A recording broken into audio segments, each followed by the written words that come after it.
True Crime Brewery contains disturbing content related to real-life crimes.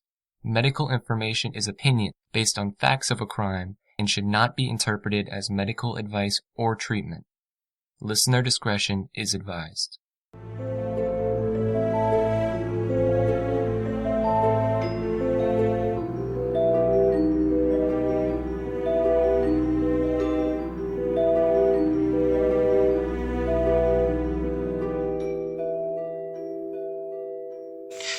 Has attracted a steady and unusual stream of spectators. Each day, the courtroom is filled with spectators drawn by a fascination with Theodore Bundy himself or by the gruesome details of the crimes. Blood-stained pillows, pictures of the murdered co-eds, evidence that the women were sexually abused. What is unusual to see is that many of the onlookers are women, young women, contemporaries of the 5 Florida State sorority sisters who were assaulted in their beds a year and a half ago. Every time he turns around, I kind of get that feeling, no, he's going to get me next. But yet you're fascinated by him. Very.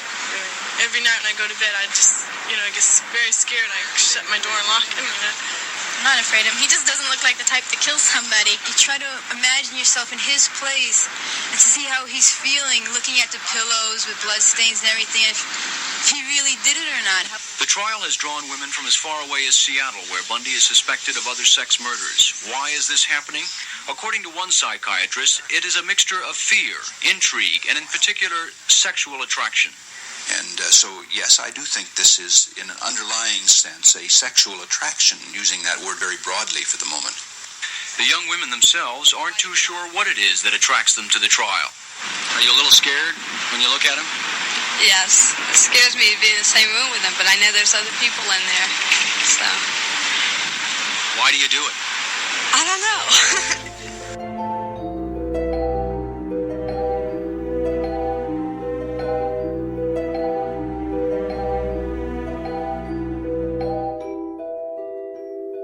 Welcome to True Crime Brewery. I'm Jill. And I'm Dick. Today's show is brought to you by Jet.com. For 20% off your first 2 orders over $35, visit Jet.com and enter promo code TRUECRIME at checkout. Terms and conditions apply. See Jet.com for details. So I would be remiss, Dick, if I didn't say something about that intro, about the Ted Bundy groupies. What do you think of that? It's kind of creepy, isn't it? It is creepy. And what's the psychology behind it? I don't know. I guess it's just happy that it's not you that's one of the victims or something, I guess. But I just don't see the fascination from these co-eds. Right. Well, some of them seem really attracted to him. Some of them would write him letters and in prison and sit there in the courtroom every day. Yeah. One woman married him. Truth is stranger than fiction, right? Yeah, it's hard to figure some people out. I just don't know. I don't know. But that is something about him that made him an interesting subject, because most serial killers, I think, look kind of dirty and scary, and he didn't look like that. No, he's clean cut. He's educated. Charming, good looking. Yeah. So I can kind of see, if you don't know the backstory of him, I can see someone being attracted to him, certainly. Sure. But these girls know, or have an inkling at least. No, these are people that are familiar with the girls that were killed at Florida State, so. Right. I mean, they know what's going on. Pretty weird. And they still have this kind of morbid fascination with them. Yeah. I think morbid fascination is a good word for it. Don't you? Well, that's why I said it. Okay. Well, it is a strange phenomenon, but many women were fascinated with him, and like you said, he's not what we would think of as a serial killer. He was handsome, articulate, and above all, he had kind of a charisma. Yes, and that's how he lured a lot of his victims in. He had many ways of luring them in. Yes. Well, today we're going to do things a little bit differently. Serial killer Ted Bundy's been the topic of many books, documentaries, TV movies, and podcasts. And that's for good reason. The twisted personality, the circumstances of Ted Bundy's crimes are fascinating, so we will talk about that. But who this podcast is truly about are the victims of Ted Bundy. The young women who were tricked, they were manipulated, abducted, many raped, and many murdered by this evil man. And they had their own lives, their own stories that are worthy of our attention. That's for sure. Yep. And we're going to hear from one of them. Right. We're fortunate enough to have a survivor willing to talk to us about her experience. She's the author of the recent book, I Survived Ted Bundy, The Attack, Escape, and PTSD That Changed My Life. Rhonda Stapley will be here to tell us about her terrifying encounter with the deranged killer and how it still affects her today. Oh, absolutely. I mean, and she buried it in her psyche for years and years. It's a fascinating story. It truly is. Yeah, I'm really glad that she's come to talk to us. So before we get started, let's do some thank yous to 5-star reviewers and get our beer opened. How's that? Sounds good to me. Okay. Thank you, Lisa13, Cindy Lou Who, Greg89, Susie94, Melly Nelly, Tea Time 40, Science Bitch 72. Oh, that must be my daughter. JCK Esquire, and Peacock Lover from North. Okay. That was the one I saved for the last because I thought that's an unusual one. Yeah. I mean, how many peacocks do we see up here? Not many. Right. Right. But there are other Norths. Okay. Yeah. What have you got for a beer? I have a really excellent beer. Maybe even beyond excellent. Really? Yes. I have a beer from Florida because we're going to cover the Florida state killings. And I could have picked Washington. Colorado. Utah. Yeah. But I went with Florida because I wanted to talk about Hunahpu's Imperial Stout, which is brewed by Cigar City Brewing in Tampa, Florida. Now, we've done some other beers from them, most notably Cigar City's High Life beer. We've done that twice, yep. Yeah, see how much I like it? It's a popular one, yeah. So this one is an Imperial Stout, and we've talked about those before. These are beers that are inspired by Russian Imperial Stouts. Many of them are bourbon or whiskey barrel aged. They also can be infused with coffee and chocolate, and they tend to be fairly high in alcohol. Okay. We've heard this before. What's the percent in this one? Oh, it's 12 or so. Oh, that's very high. It is. Okay. Now, just a quick sidelight, because I didn't know what Hunahpu was. It's Mayan mythology. Hunahpu is the person or god who gave cocoa to the Mayans. And we'll see where this comes from. So this beer, this Imperial Stout, is jet black in color. Got a moderately sized brown head with very nice retention of it. Has a cinnamon, cocoa, and roasted malt aroma up front, with charred chilies and vanilla showing up later. Very nice aroma. Taste is even better. Roasted malt and cocoa become more apparent. The cinnamon is still there, but a little less apparent. And the chilies are much more noticeable. This is a thick, almost syrupy beer. And I would put this as a world-class beer. It's probably, well, it is my top 5 beers. Ever. Wow, nice. Yes, that is just a stupendous, amazing, great beer. So anybody who likes stouts, look for this one. Probably only find it at certain times in Tampa. Okay. But you it's gotta not get it. distributed nationwide, or? Oh, no. Oh, okay. No, the last time we went to visit your folks. Yes. And we stopped there. And I could have bought a bottle of 2-year-old Hunahpu's, but it was $75, so I balked at the price a little bit. Oh, okay. And I shouldn't have. You cheaped out. I did. Okay. But you've had it. You like it. I've had it. I've loved it. You recommend it. I can't recommend it enough. It is just a awesome, awesome beer. Well, thanks for sharing it with me today. I appreciate that. Let's open them up. Let's open it.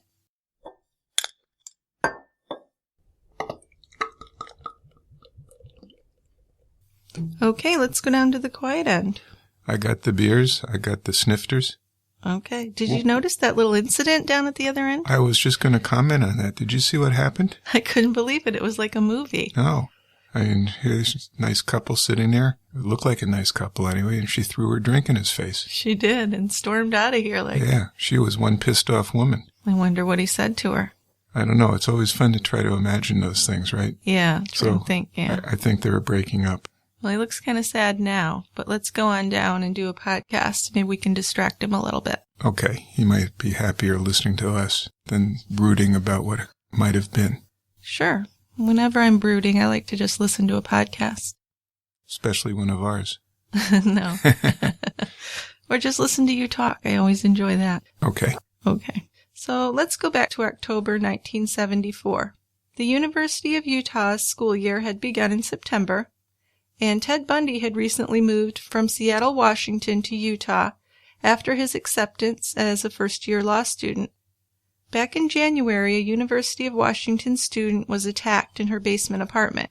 She was asleep in her bed when she was beaten on her head and sexually assaulted with a metal rod from her bed frame. Her roommates found her unconscious, and she was covered in blood. Weeks later, Linda Ann Healy, age 21, vanished from her University of Washington bedroom. Now, she was working part-time as a radio announcer. She would announce, like the ski report, what the weather was like, and she did that every morning as her job. So when she didn't show up for work in the morning, the boss called her roommates. So they went to check on her, and there was blood on her pillow and mattress. It seemed like she'd been attacked in her sleep, knocked out, and carried away in her bed sheet. Now, these two events weren't immediately connected by investigators, but the community was getting very worried when a pattern started to appear. So then in March, Donna Gail Manson disappeared from the Evergreen State College in Olympia, Washington. In April, Susan Elaine Rancourt, 19, disappeared from Central Washington University. She'd had evening plans to go see a movie with a friend, but she never showed up. 2 female students reported to investigators that they saw a stranger that night. So this man they saw, he was on crutches and he had a leg in a cast, and he'd been trying to get young women to help him carry his books to his VW Bug. So then, on May 6th, Roberta Kathleen Parks, who was 20, left her dormitory on the Oregon State University campus in Corvallis, Oregon, to have coffee with friends, and she never showed up.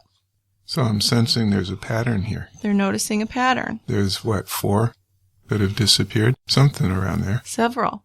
In a matter of months. Yes, about one a month is what they said it started out as. Right. 14-year-old Brenda Joy Baker was trying to hitch a ride to Fort Lewis, where she planned to meet a young man, and her family never saw her again. And on June 1st, Brenda Carol Ball, 22, disappeared after leaving a pub in Buren, Washington. She was last seen in the parking lot talking to a tall, brown-haired man with a sling on his arm. Another wounded guy. Yes. We got a guy in crutches with a cast and a guy with a sling. Mm-hmm. Then it was only 10 days later when Georgianne Hawkins, who was 18, disappeared while she was walking down a brightly lit alley between her boyfriend's dorm and her sorority house on the University of Washington campus. So now we've got a definite pattern. Yeah, and you've got like 7 or 8 people. Yes. Women, co-eds. Right. Well, and the 14-year-old. I know the 14-year-old was younger than most, but there were some young girls that he attacked as well. Yeah, they're all young. They're all college-age kids. Or younger. Or younger. Yep. On July 14th, so about a month after Georgianne disappeared, Janice Ott, a 23-year-old probation officer, was abducted in broad daylight from a Seattle state park. Now this time there were several witnesses, and they reported seeing a man with his arm in a sling, asking girls for help moving his sailboat. They said he spoke with a bit of a British accent, he called himself Ted, and that Janice had agreed to help him.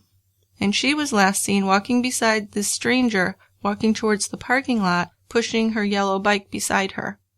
I mean, did people put this together? That here's a guy in a sling. The witnesses to another abduction had a guy in a sling, and there was a guy earlier in a leg cast. Well, it didn't get put together until after, like in July, August, they started putting it together when they had the witnesses, right? Yeah, I guess because these were far enough apart that maybe it wasn't the same jurisdiction, same people investigating them. Exactly, yeah. Well, Denise Naslund, who was 19, went to that same park on the same day 4 hours later on July 14th, and she walked away from her friends to go to the restroom. Now, her little dog was following behind her, and the dog was found later wandering by himself, but Denise was never found. So as the Washington and Oregon disappearances abruptly stopped, young women started vanishing in Utah. So this made them think that maybe if this was the same person, he had moved. It would seem that way, right? Yep. And we know that Ted Bundy went to Utah to start law school September. Yes. Yep. So he finished his work in Washington and Oregon. He did all his summer attacks. And moved. Yes. And commenced his Utah attacks. Yeah. Or Utah and environs. Yes, and he actually pretty much flunked out of the college at Puget Sound that he was going to. He stopped doing his work, showing up. I don't think he even took the final exams. So how did he get into law school? Well, he'd already been accepted at Utah and turned them down when he went to Puget Sound. Oh. So he just told them, oh yeah, I do want to come, and they accepted him. Okay. And I don't think everything was all computerized back then, so it was easier to get away with stuff like that. Yeah, this is 40 years ago. Yeah, so he didn't even tell them that he went to that law school for a year. Right. But anyway, so he's in Utah. On October 2nd, 16-year-old Nancy Wilcox left her home, and she was never seen again. Now, she'd had an argument with a relative, and she'd gone out to buy a pack of gum. Nancy's friends reported that they'd seen her riding in a light-colored VW. So this didn't alarm them because Utah wasn't yet aware of the VW connection with these disappearances. Right. So now it's October 11th. So I want you to put yourself in the shoes of survivor Rhonda Stapley. You're 21 years old, a pharmacy student at the University of Utah. So you've been raised in a Mormon family, you're expected to maintain your purity and one day probably marry a missionary. You're active in your religion, you pay a 10% tithe, you don't smoke, drink tea, coffee, or alcohol. And although caffeine is frowned upon, Pepsi's your occasional guilty pleasure. So you're leaving a dental appointment, you have a mouthful of stitches, and you head to the bus stop to catch a bus back to campus. As you wait, the numbness from the dentist's shots begins to wear off, and you realize that you're going to be very sore. But the bus is late. You step into the street to see further down the road. Is the bus coming? But there's no sign of one. So on the other side of the park, there are more buses that go back to the campus more frequently. So you move to cut across the park when a tan VW Bug comes along. So it creeps by slowly, it backs up, and it stops in front of you. A cute driver leans toward you, rolls down the passenger window, and says, "Hey, where you going?" "Up to the U," you say, momentarily distracted from the pain in your mouth by this friendly, good-looking student who's offering you a ride. So this isn't a big deal. You're in Salt Lake City. It's 1974. Students help each other out. It's kind of like an extended family. Right. There's no crime or low crime area. Right. And this is a decent enough looking guy. Yes, and there have been no disappearances that you've heard of. Right. And you never dream of hitchhiking. You know that's dangerous. You've been taught that. You've been taught not to hitchhike. But this isn't hitchhiking. This is a fellow student helping you out. Right. We'll accept a ride. Right. So you open the door, you hop in happily. The driver's clean cut, he's smiling at you, and you begin some small talk. You say, "Hey, my name's Rhonda. I'm studying pharmacy. What are you studying?" He tells you his name is Ted. He's a first-year law student. Everything seems normal. After driving a couple of blocks, he turns east. You can get to the university that way, but this isn't the usual route. As he drives up a steep hill, you tell him about your new car and how you wouldn't dare drive it up such a steep hill. You didn't even take it to the dentist that day because you want to keep it so pristine. You'd rather take the bus and keep your car nice. "Well," Ted says, "I hope you don't mind, but I have a really short errand to run up near the zoo." "Well, you don't mind. You're with this cute law student. And even with a short detour, you're going to be home sooner than you would have if you'd taken the bus. The bus has all those stops." So Ted's a typical-looking university student. His smile's friendly. He wears dark slacks and a green sweater. He isn't super talkative, but when he does, he sounds very articulate. You're not afraid, but you are about to have the most terrifying experience in your life, an experience that's going to change you forever. This is how Rhonda ended up with Ted Bundy, one of the most prolific and violent serial killers ever. Unless you've been through a similar experience, you can't fully understand what Rhonda went through or how she felt. I mean, we can't. Not even begin to comprehend. But you can definitely feel some empathy and imagine what the fear would be.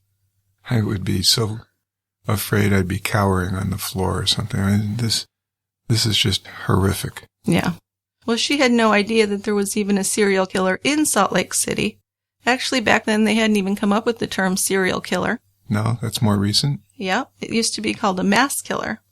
Mass murderer, mass killer. Yeah, but now we know a mass killer is someone who does a massive killing all at once, One like time. Columbine or something. Yeah. Yeah. But if there was a serial killer, Ted Bundy didn't look like one anyway. Like many women and girls before her and after her, Ted Bundy tricked Rhonda by appearing to be a kind, upstanding young man. Hi, Rhonda. Hi, Rhonda. Hi. You were 21. I was 21. And you were going to school at the University of Utah. Yep, I was a pharmacy student.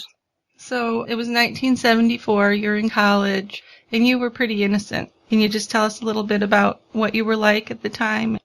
Yeah, I grew up in a really small town in Washington. Grew up in Connell, Washington, went to high school there. And there was hardly any crime in my life. You'd read about it happening in big cities, but it had never happened anywhere close to me, and it was mostly something that I wasn't worrying about or even thinking about. When I went to Salt Lake, my bishop called me in and warned me that I was going to the big evil city and that they have the University of Utah has underground tunnels and it's like scary and dangerous. He was trying to talk me to go into Brigham Young University in Provo and instead go to the church school. But rebel that I was, I went to the wicked University of Utah because that's where the pharmacy school was. Right. Yeah. So you were at the bus stop. Let's hear the story of when you got in the car with Ted Bundy. Okay, yeah, I was waiting at a bus stop for a bus to take me back up to campus. I lived in an apartment on campus, and the bus that I was waiting for was delayed for some unknown reason. It never showed up, and I had waited and waited and waited, and the bus just wasn't coming. So I was trying to figure out where another bus stop was that would have a similar route that would take me back up to the campus when this tan Volkswagen drove by. And it drove by really slow, and then the driver stopped and backed up. There's no traffic on the streets in 1974.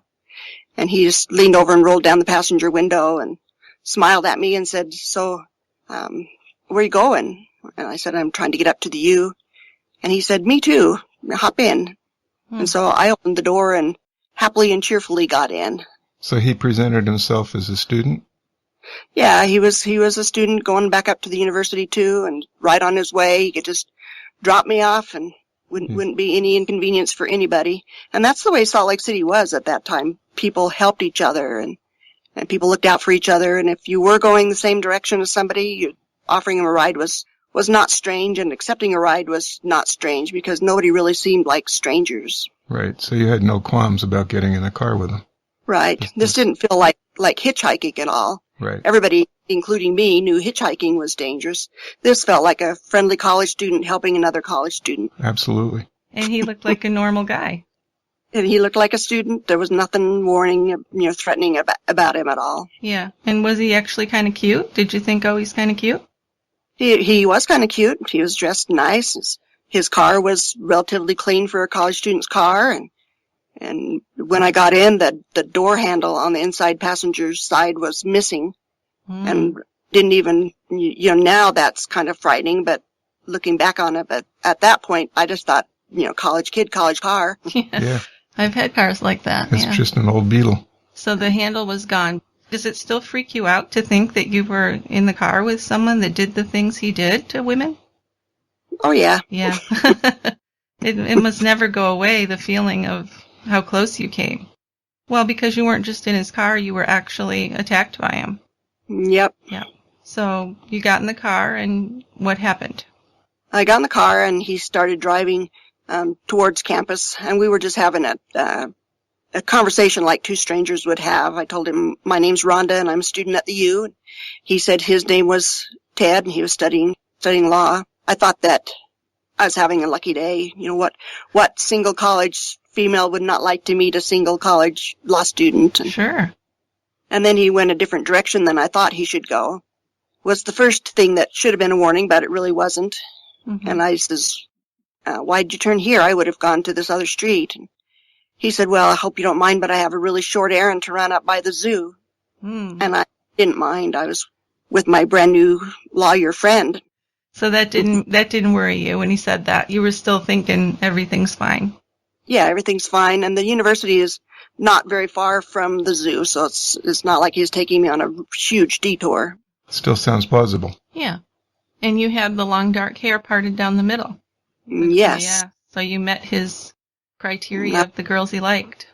4'11", 100 pounds. Tiny. Wow. Okay, so then he says he's going to the zoo or to do an errand by the zoo. Mm-hmm. And then we go right on past the zoo, and I sort of joked with him, said, I thought you were taking me to the zoo. And he said, no. I said, near the zoo.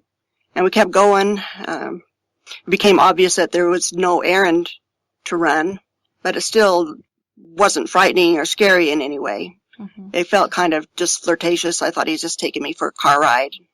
Yeah, so you thought he was maybe trying to hit on you? Yeah, I thought he was just kind of flirting and getting to know me. Yeah. Mm-hmm. And then we got out of that canyon. We should have turned right to go towards campus. Instead, he turned left, and soon we were driving up another canyon. And that was when the rides didn't really become frightening, but started feeling different than it had felt. Yeah, this is when he stopped talking to you?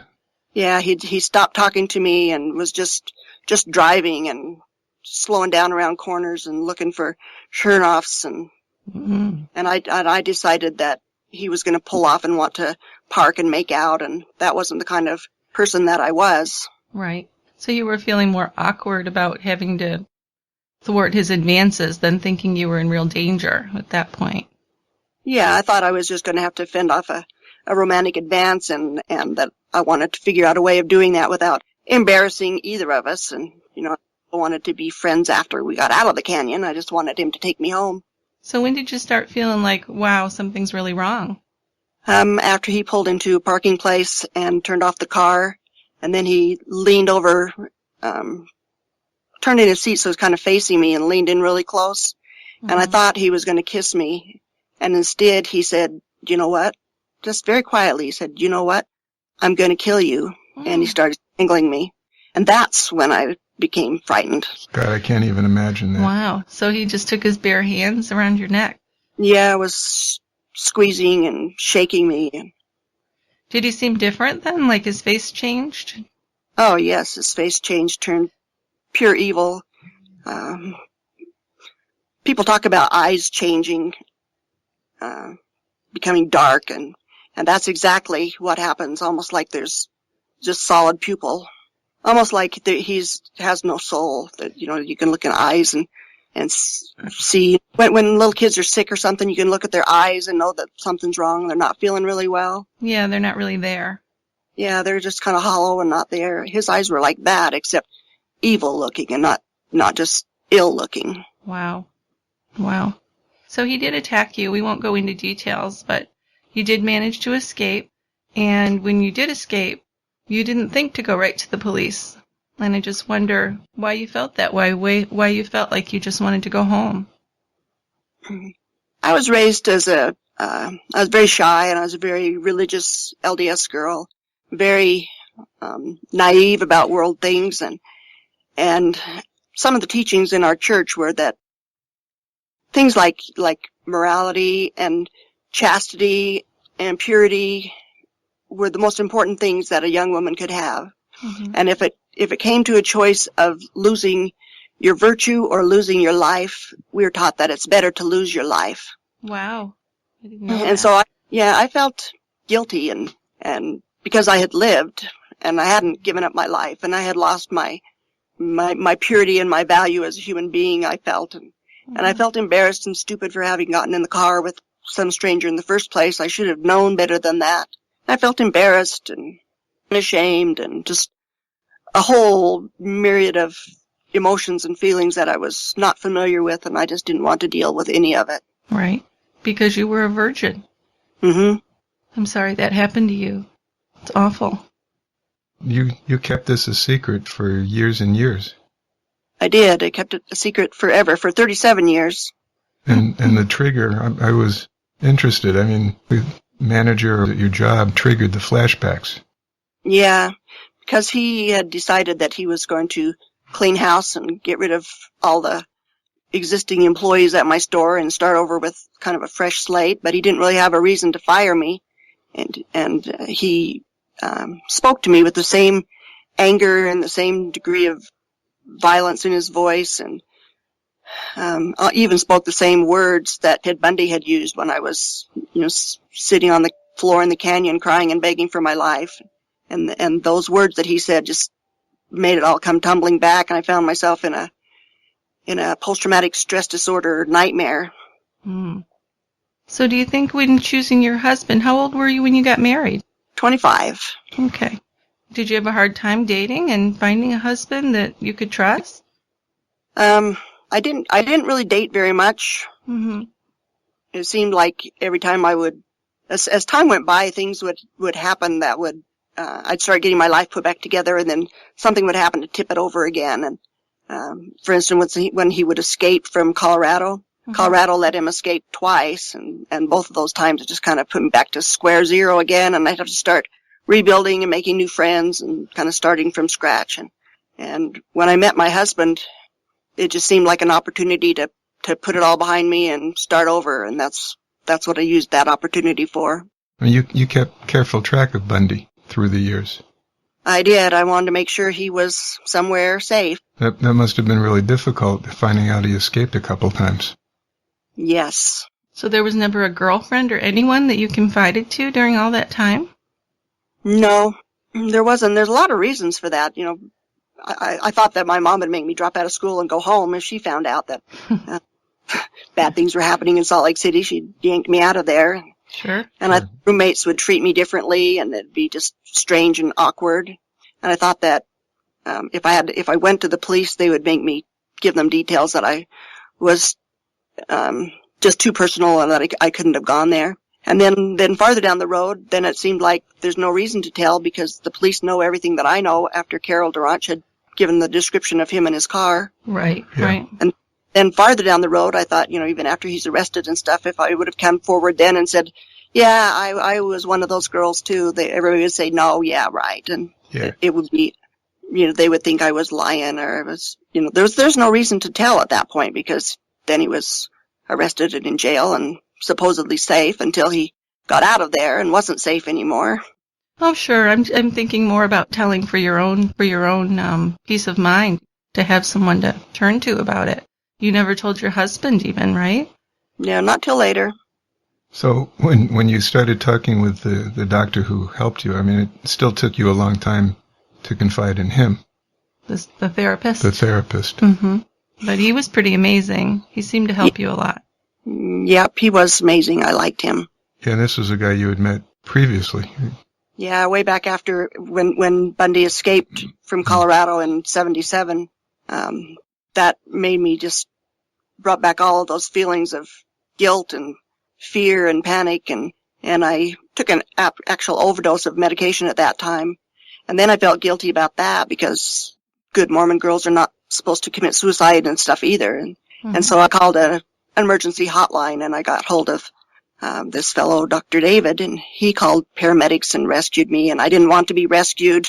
Later, when I was trying to find somebody to help me get over the PTSD stuff so I could get back my life, I was looking on the internet and I came across his name and I remembered him from all those years ago. And I thought that maybe if I told him what had happened, I wouldn't have to tell him everything because he would already know I was a little bit crazy from years ago. That's kind of ironic because Ted Bundy worked at a suicide hotline for a while. Yes. With Anne Rule, who she wrote a foreword to your book. She did. That was amazing. Yeah. Did you meet her? I did not actually meet her. I met her daughter, Leslie, who's also an author. What happened is I didn't really write a book to write a book. I wrote the book as a journal, just kind of to express my feelings. Dr. David had told me that the only really way to get past PTSD is to express those feelings and tell somebody. And I thought maybe if I just write them down, I won't really have to tell anybody. I'll just write them and then I can burn it later. Wrote all of that. Turned out to be sort of a book. I mean, when you talk about it that way, it does read like a journal. Yeah. A book. Well, it is. It's a really good book because it's not just a story about Ted Bundy. It's a story about survival and PTSD, and I think it says a lot about women. I think that it's really sad that when it happened, you felt shame and fear, and you kind of felt responsible for it, which is so wrong, you know? It's wrong, but it's so common. That's the way. Oh, yeah. Yeah, exactly. Which seems to be the way with, date rape, any kind of violent crimes against women, that we feel responsible, which probably even more so in the 70s, I would think. Yeah, and that's one thing, we think that we've grown and matured a lot in the legal system and the way they handle sexual violence and things, but they really haven't changed that much in 40 years. Like, women are still afraid to come forward, and perpetrators are still not being punished. And Yeah. Well, you mentioned how women react to that in your book, and it really seems like it's a good book for women who have been victims to read, something they can relate to. It shows a lot of understanding, I thought. Yeah, thank you. That was what I had hoped it would do when I decided to go forward and publish the story. Yeah. I hope it would help other people to feel like they're not alone. Part of the PTSD experience is a feeling of just being totally alone, that there's nobody on the entire planet that can possibly even have a clue about what you're feeling. And I found out that's really not true. You know, everybody's experienced some kind of traumatic events, and even though no one's two traumas are ever the same, there are a lot of the emotions are the same. Right. Sure. Right, because you certainly felt alone. That's one thing that struck me in the book, is how you seemed to go to your room and hide out and took sleeping pills, right? We got into a real depression. Yep. I kind of withdrew from all my friends and the groups that I was in, and kind of stopped participating in life. Yeah. But you managed to stay in school and complete your degree. That's amazing, really. Don't you think? Absolutely. She's a strong woman. I would even say inspirational. Yeah, it is an inspirational book. The book is I Survived Ted Bundy, The Attack, Escape, and PTSD That Changed My Life by Rhonda Stapley. And so the book came out about a year ago. And I really, I like the introduction by Anne Rule, how she did talk about, well, why would someone wait so long to say something? And she really had good explanations for why you would come out with it, later on in your life. So how do you feel about that? Do you feel like she understood that? She helped, give you a voice in that way? Because you, like you said, you were kind of afraid that if you said something later, people would think you were just making it up. Yes, and Anne Rule had said that she gets 20 or 30 letters every month from women who claim that they've encountered Ted Bundy, and that they probably have encountered somebody, but they probably wasn't really Ted Bundy. Right. And there was always that worry that she wouldn't believe me either. But her writing my foreword kind of validated my story and made me happy that someone who would really know understood him. Yeah, because she actually knew him. I mean, she knew him quite well. Yeah. So she would know if you were talking about the right guy, I would think. Yeah, and it was really a blessing for me that she would do that. She was aged and unhealthy at this last little time. This is the foreword for my book is probably the last thing that she really completed writing. She was working on some other projects, but she squashed my foreword in there and completed it for me, and that's such a blessing to me, and I'm thankful to her. She's a great author. I like how she would always write more about people's lives and their personalities and all that, not just the crime. Yeah, and would explain the life of the victims before and after. Which are usually women. Yep. Yeah. I think that women are still hesitant to come forward and explain things and to tell, and there's so much. They say that like 1 out of every 5 women is sexually assaulted at some point in her life, and they're afraid to come forward. I think a lot of the reason is because of the same things that troubled me and the reasons that I didn't, that you're afraid people will treat you differently, and you're afraid that the police will handle your case wrong and accuse you of being at least partially responsible. And I would say, if somebody comes to you, your friend has finally gotten the courage to come and tell you that something terrible has happened to her, first of all, believe her. And second of all, don't be judgmental, because those are the two really serious kind of things that deter people from daring to come forward. Have you met with a lot of judgment about, well, why did you get in the car? Have you heard a lot of that? Or have most people been understanding? Most people have been wonderfully understanding. Good. People are saying exactly what I wanted to hear, that my story is helping them and inspiring them and helping them to deal with things that they're going through in their lives. Because like you said in your book, you said, well, there's no support group for people who've been attacked by Ted Bundy. But there are groups for people who've been attacked, had other violent crimes, and even if it's not the same person. Like you said, it's a lot of the same feelings. Yep. Yeah. Do you feel better that you came out with it? Does it help you? It has helped me. Plus, every time I talk about it, it kind of moves it a little bit farther away, and it's good. wrote the book, and then you rewrite it, and then you rewrite it, and then you rewrite it, and every time I went through it, it felt a little bit more distant and not quite so raw and edgy. Oh, good. So the more you talk about it, the further away it gets. Yeah. So the book is not about him. The book is about me. That's right. Exactly. Right. Thank you so much for letting us talk to you. And we did enjoy your book a lot. Hey, thank you for that. Hearing Rhonda's story really brings home to me the lifelong damage. It sure does. You don't really think about it. You think about, oh, well, she got through. She must be happy she got away. Yeah, but she survived. There's a lot more to it than that. Absolutely. Yeah. So even as our hearts go out to the families whose daughters, sisters, wives, or friends were killed by Bundy, yep, we realize that those who survived are changed forever. Right. So the ones who died aren't the only victims. Survivors are victims as well. Sometimes worse. Well, I don't know about that. That's not someplace I want to go. I'm not sure about that. Well, I don't know. I'm just thinking you live with this every single day of your life. Well, I mean, then you're looking into, well, is death better than that? I think most people would say no. Yeah, I can see that. Yeah. But, I mean, the people who survived have these horrible, horrible memories. Yeah, so they have a lot more work to do. I would concede that. Okay. Right? Yes. Yeah. I mean, it's certainly not easy, and it's something that we don't really think about too much. No, we don't. I mean, we empathize with the victims. Yep. And we figure that the survivors that are here are okay. Yeah, you're right. So they do have a lonely road to travel. Yeah. Yeah. Well, before we get deeper into the episode, I just want to talk a little bit about our sponsor, Jet.com. So what is Jet? Jet is a shopping site that makes it easy to save money on the stuff that you buy all the time.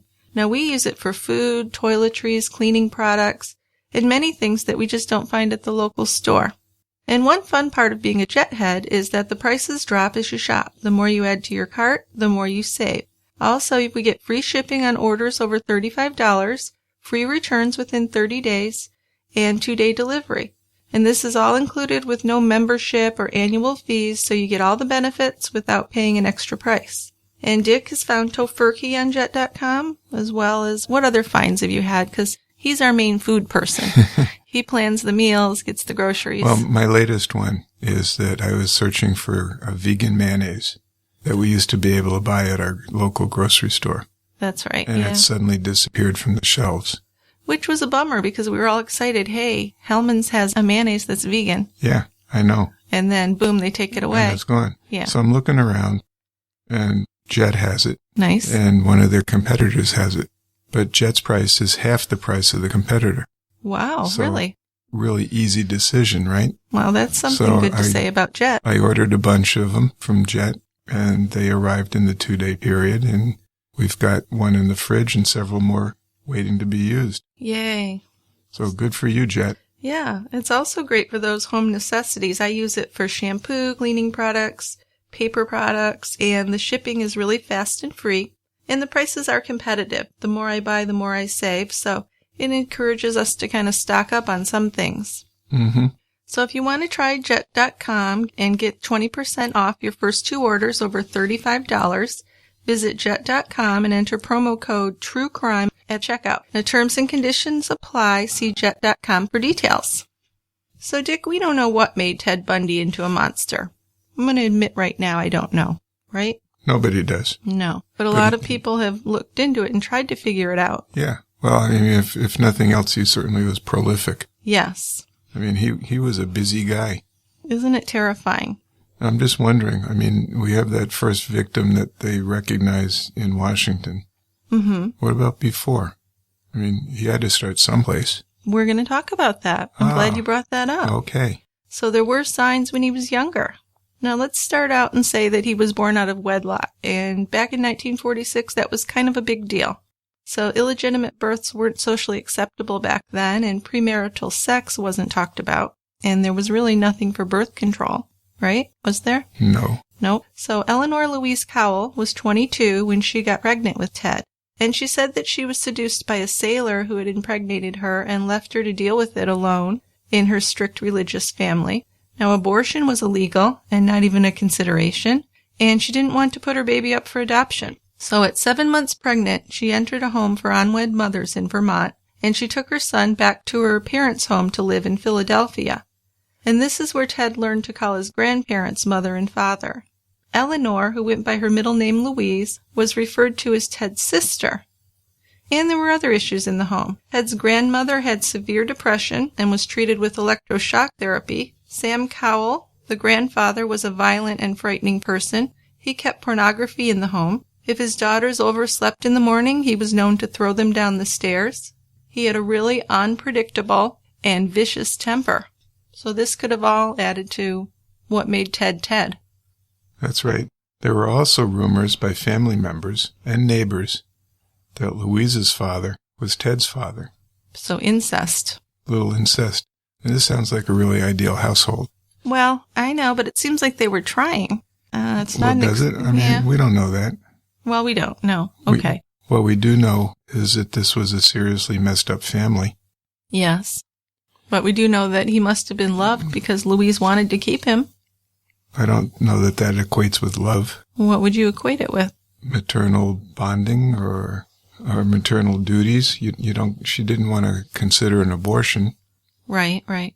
So I don't know how equipped she was to deal with an infant. That's true, and you can put a baby up for adoption, and that can be the most loving thing you do. Yes. Yeah. Okay. But there were some problems. Yes, definitely. When he was just 3 years old, there were signs that Ted was a disturbed kid. One day when his teenage aunt, so Louise's sister, Ted took every knife in the kitchen and had surrounded her body with them, with the blades pointing towards her. Yeah, so she laid down for a nap. And he had all these knives pointing towards her. And when she woke up, she had all these knives surrounding her body with the blades pointed towards her. Yeah. So that's disturbing. We're talking about a 3-year-old. It's a 3-year-old. Yeah. I mean, if someone comes into my office with that history. Yeah, what would you do? I got to have a psychiatrist see that kid. Yeah. I mean, 3 years old, that is a disturbed kid. Right. Well, the violent grandfather is a real bad sign, I think. Well, no question. Yeah. And the possibility that he might have been the father of the child, of Ted. Yeah, that's scary, huh? Oh. So Ted's mother was concerned with his behavior and wanted to get away from her father, maybe understandably. That sounds like a good idea. So she moved them to live with relatives in Tacoma, Washington. So Louise, Ted's mother, joined the Methodist Church and found work as a secretary. She met and married a man named John Bundy. He was a cook, short and shy, but kind and a hard worker. Eventually, Ted had 4 younger half-siblings, 2 girls, 2 boys. The youngest boy was born when Ted was 15, was Ted's favorite, and he often babysat for him. Ted and Johnny, Louise's husband, never really bonded, although John tried. He was pleased to have a son when he married Louise. John became a Boy Scout leader, but Ted resisted involvement in the Scouts. Ted seemed to look down on his stepfather because he didn't make much money and he was uneducated. Yes, that's a theme. A little snobbish. He looked up to his Uncle John, who was a music professor. Louise thought that Ted had the most potential of her kids. He was very bright, but in junior high... He was really teased, right? Relentlessly. He was. He suffered a lot. He was shy, and he showered in private away from the other boys in the gym class. Well, that's tough to do. Yeah, what do you mean? I mean, it's a communal shower. Yeah, but there's usually one where you can go off and use the other shower or wait till the other boys are done. I think he had to wait till the other boys were done. I don't know about a private shower. I don't know. I mean, in all the high school movies I see about kids in the shower room, there's a private shower, or the geeky left out kid waits till everybody leaves and then showers. Well, as a boy who took showers in many locker rooms. Yeah. There's no such thing as a private shower. Okay. So you had to wait till the other kids were done. Okay. But that's insignificant. Well, no, it's one of the things, because he really seemed to pull away from people, both at home and in school. Now, as he got older in high school, he was attractive, well-dressed, and very polite, but he was still shy and introverted. He did attend some school dances, but only ones that he'd been invited to by a girl. He wasn't really confident enough, I guess, to invite a girl to the dance. Right, and he wasn't going to go stag. No. If he was invited by somebody, he'd go. Right. But otherwise, no. No, so he was pretty insecure, which is something that he would carry with him the rest of his life, is this insecurity. Yeah. No matter how much he tried to cover for it. I remember going to dances on my own. You never know what's going to happen. But it was always fun to go. Yeah. In high school, anyway. Yeah. Well, he wasn't in the popular crowd like you were. I wasn't either. He had a few friends, and he got good grades, but he wasn't Mr. Popularity. Now, by the time he was 15, there was a secret side of him coming to the surface. He'd become proficient at shoplifting, and he considered himself to be above the law. He was a suspect in 2 burglaries, and he'd already developed a type of grandiose narcissism, where he was already snotty to his own stepdad. Yeah. Yeah, and he thought he deserved the best. He always wanted good things, and he would go out and steal them. Right, and he thought he was better than his stepdad. Yes, he thought he was better than most people. Yeah. Yeah. He believed he was special, and he could get what he wanted and get away with things. So that had already started in his teens. He used to go out at night and have some drinks and became a peeping Tom, peeping into the windows of the neighborhood girls. Then there was the case of 8-year-old Anne-Marie Burr. Now, Ted had a paper route which included Anne-Marie's house, and she took piano lessons from Ted's Uncle Jack. On August 31st, 1961, so he was 15, right? Yeah. 46. Yep. Anne-Marie's parents discovered that she was missing from her bedroom. Her window was open a little bit, and the front door was ajar. So over 800 people searched for Anne-Marie to no avail. But at the time, of course, no one suspected Ted was responsible for her disappearance. But Anne Rule, author and former friend of Ted Bundy, she believes that Anne-Marie was Ted Bundy's first victim. At age 15? At age 15. Okay. So that's what you'd asked me about. That wouldn't be hard for me to believe. No, because usually they start these things around puberty, right? Especially the sex crimes. Yeah. Yeah. They do. So I wouldn't And it's not that big a leap from that age to college age. Right. And I don't know if you would, starting it in college seems a little late for someone with this kind of deranged thought process. I'm thinking that there might be other victims. Oh, yeah. Well, he did say towards the end he would make allusions to the fact that there were more. But he would never come right up and say it. He never, and we'll find that he never did. Not totally, no. He did say different things to different people, which we'll get to. He alluded to things. Yes, we'll definitely get to that. That's a big part of his final years. His psyche. Mm-hmm, definitely. At his high school graduation, Ted was awarded a scholarship to the University of Puget Sound in Tacoma. The next year he attended the university. In 1967, Ted transferred to the University of Washington. He also began to create a new personality. He became more friendly, outgoing, and he's a studious kid, or young adult. Yeah. He met his first serious girlfriend, Stephanie Brooks. She came from a wealthy family, was beautiful, and Ted felt that she was perfect. They began to date, and to the degree he was capable, Ted fell in love with her. But to Stephanie, they were just college sweethearts. She didn't see any future in Ted. Right. So he became obsessed with her. Yes. But she told him that the relationship wasn't going anywhere. So Ted was devastated. He dropped out of school, visited relatives back in Philadelphia. Then he went to City Hall in Burlington, Vermont to check his birth records. He learned that Louise was actually his mother, not his older sister, as had been told to him. Well, and this was something he'd suspected for quite a while, because if his grandparents were his parents, why would his sister take him and move across the country? Right. That wouldn't make sense. I mean, wouldn't you think? And raise him. Yeah. He's not a dumb kid. No, not at all. So he's thinking, what's going on here? Yeah. How come my sister and I are moving? Yes, right. Yeah. So there's another thought that maybe that's one of the reasons she moved also. Maybe there were rumors around that Ted was her baby. Yeah. So she might have wanted to split town because of that as well. I mean, there's enough reasons to move, right? Well, yeah, the father, the grandmother being very depressed, the father's violent rages, sounds like a good reason to move. Oh, absolutely. Anyway, Ted felt betrayed by his mother, and he was feeling still betrayed by Stephanie as well. Right, yeah. Many who have studied Ted Bundy believe that this was when he decided to take revenge against women. It's a possibility. It is. I mean, I have a tough time thinking that there's some pivotal point. Right. Where this is what makes you decide to do what you do. Well, sure. I mean, like we said, when he was 15, he may have killed that 8-year-old child. Right. So I don't think we're saying that's totally making him into who he was, but it may have set him off a bit. Possibly. It seemed to bother him. It was something he talked about a lot, was this, that he was a bastard. He did not like that. He was angry about it, angry at his mother for lying to him. Sure, back in the day, that was a black mark. Right.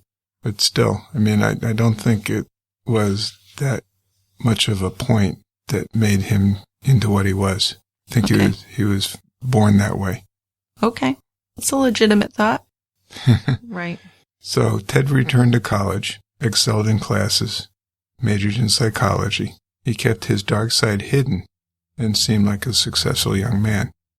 He met Elizabeth Kendall, a young divorcee. Yeah, she had a daughter also. Yeah, she's a smart, shy, nice-looking woman. Yeah, but not beautiful like Stephanie was. No, Stephanie was the love of his life. Well, I don't know about that. Well, at that point. But Stephanie had that look like Rhonda did, of the long dark hair parted down the middle. Yeah. You know. Oh, you're aiming towards something, I can tell. Being well off. He was attracted to women. Well attracted is, I don't know about that term, but he went after women who were from wealthier families.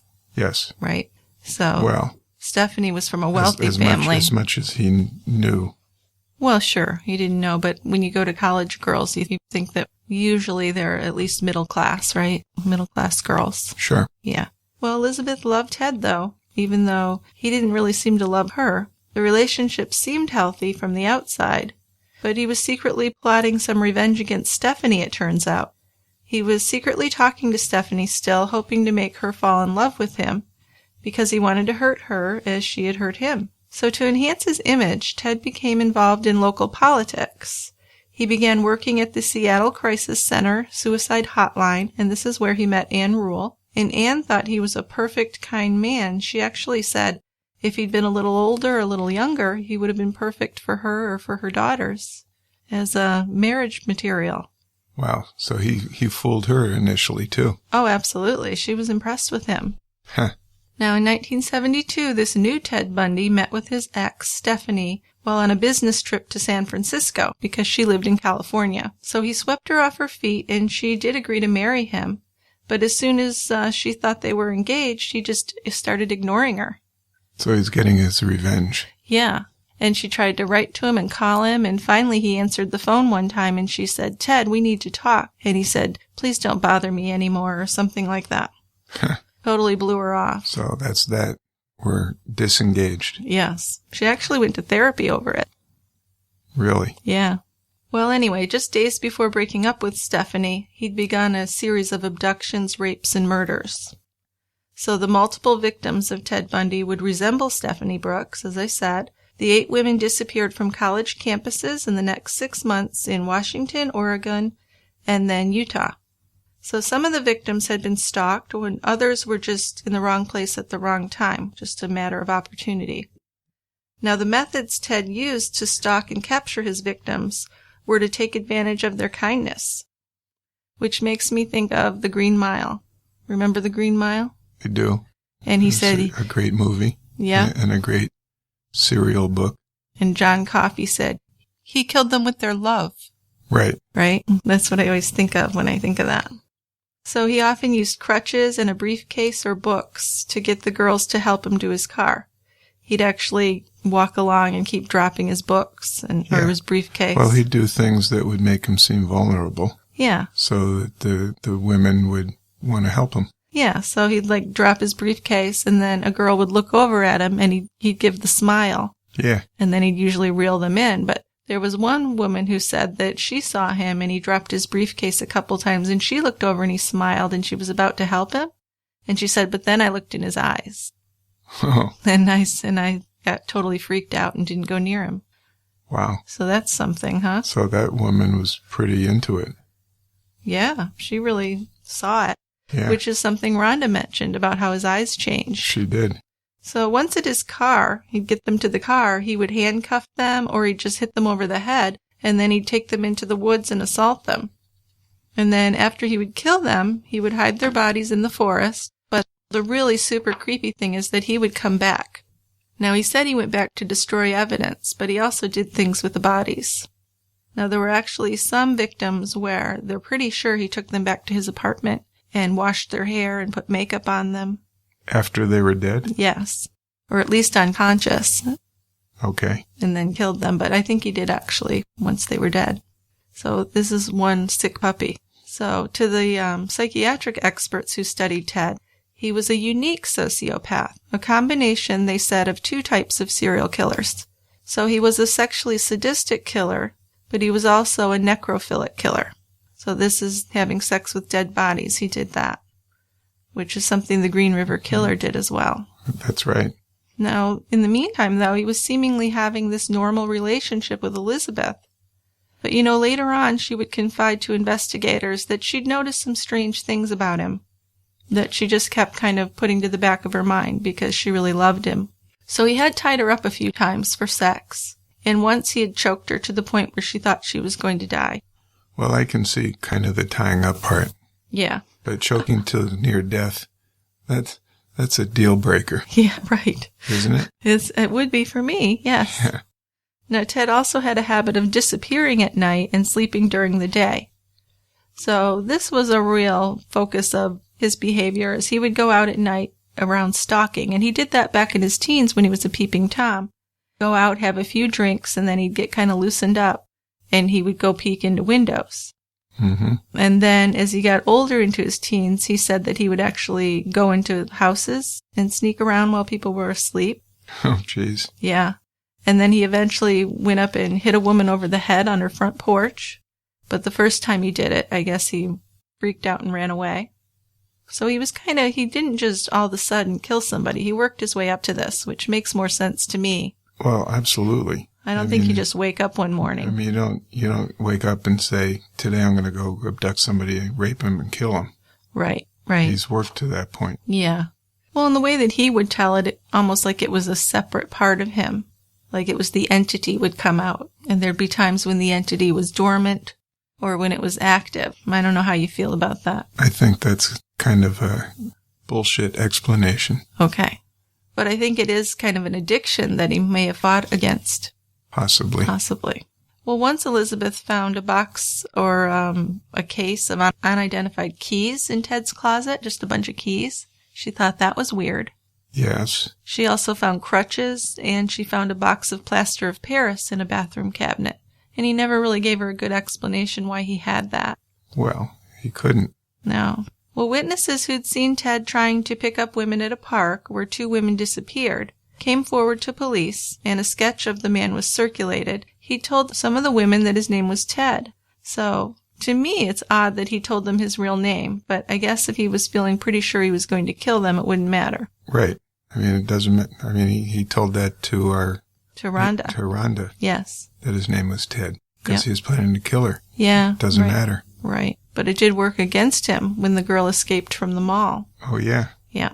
Well, there were over 3,500 tips that were called into the police, and Ted Bundy was one of the suspects that was mentioned. So when Ted enrolled in the law school at the University of Utah and picked up Rhonda, he'd already killed at least 12 women, they believe. Right. So that's terrifying to think.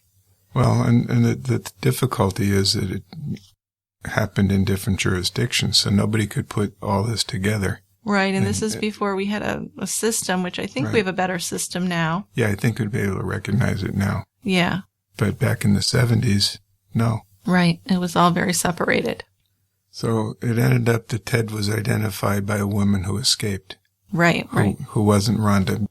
Ted posed as an off-duty policeman and tried to abduct a 19-year-old named Carol Duranch from a shopping center. He told her that someone had broken into her car and he was going to take her to the police station to write a report. But once inside his car, he tried to handcuff her. She managed to escape with a handcuff on her wrist. She was able to describe Ted in his car, but the police still didn't connect the murders to him. Between January and August of 1975, he killed another 8 women. Wow. Yeah. So he seemed to get more prolific as time went on. Yeah, but isn't that the pattern?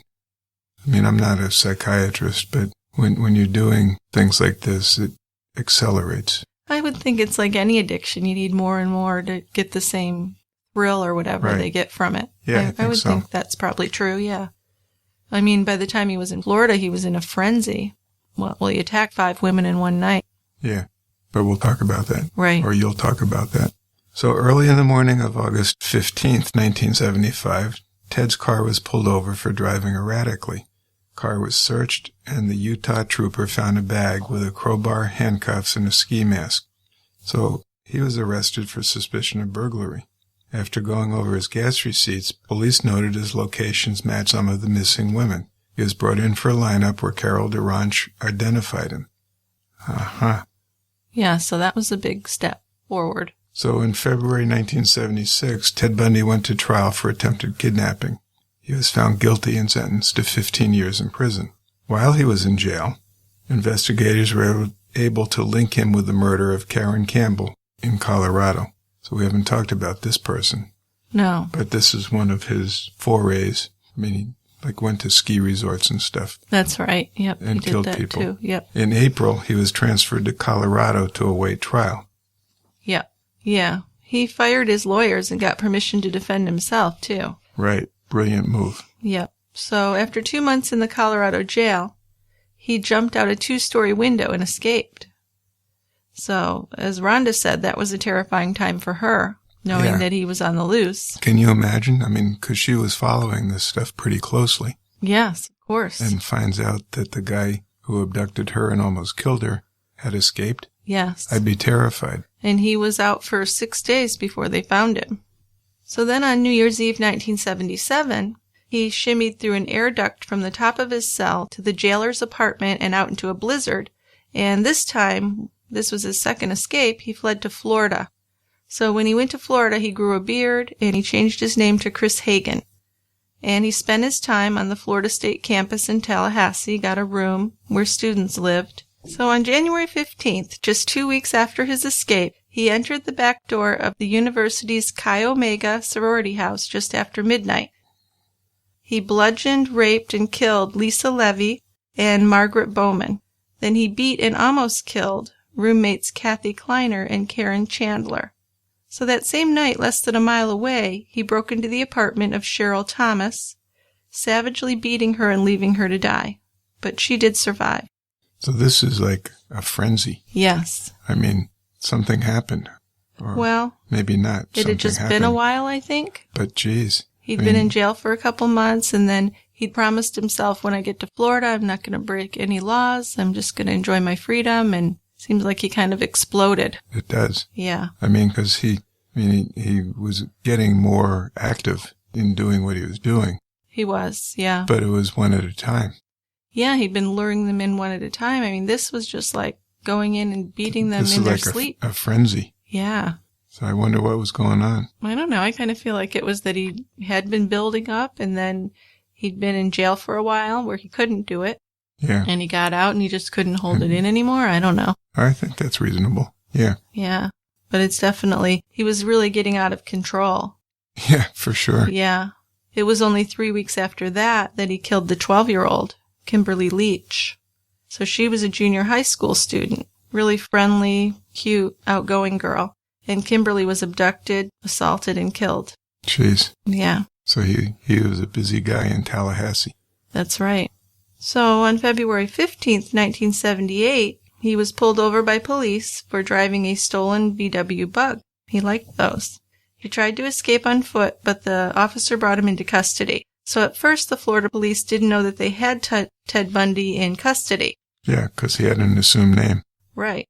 So once he was identified, they were able to tie him to the sorority murders and assaults, as well as the murder of Kimberly Leach. But the thing is that he had a defense attorney who he called in Florida, and he told him what had happened, but he told him that the police didn't know who he was. This was before they'd figured it out, right? Yeah. And his defense attorney said that he had this real dilemma because as a lawyer, he's not supposed to say anything about his client to the police. Confidentiality. Right.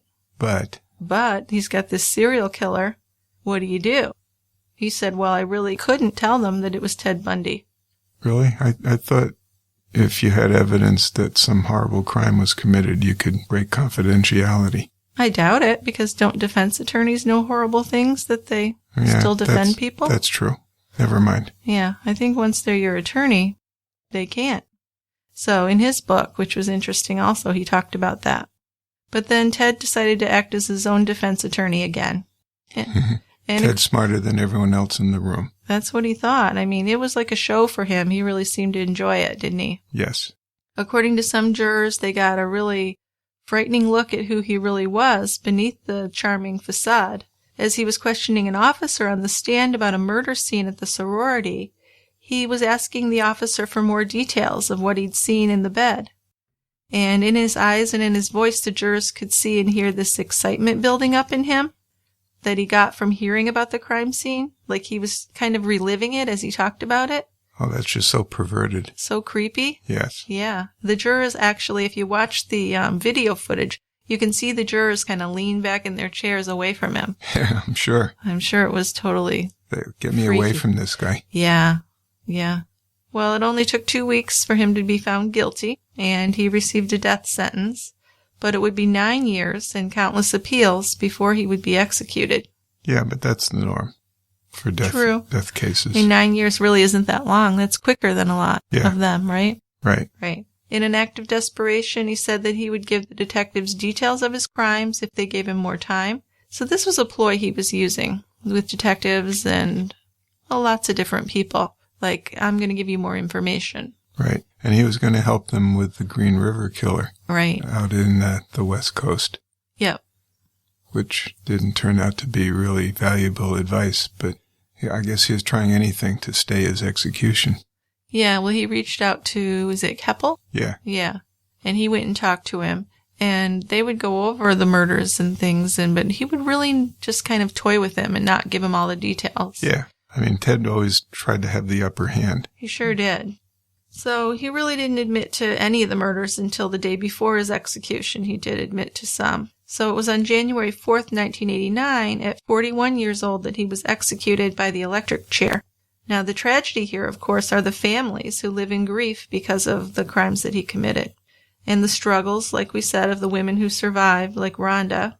Now, we know that Carol DeRanch escaped from his car before he could assault her, but there are probably other women out there that survived Ted Bundy, don't you think? Yeah. I mean, he actually had said that there were other women that he couldn't bring himself to kill. Yeah. So, yeah. Well, I mean I'm talking about... Maybe some of them thought he was an okay guy. Right. Yeah, but I'm talking about women that he tried to kill, like Rhonda, that got away. Don't you think there might be more people like that? Yes. And he did say there were some women he would not kill. You know, he'd take them and then end up not killing them. But who even knows if that's true? I mean, he seemed to really enjoy the attention. You know, I don't know how much I believe of anything he says. Right. He was very manipulative. He was. Yeah. He was a master at it. Right.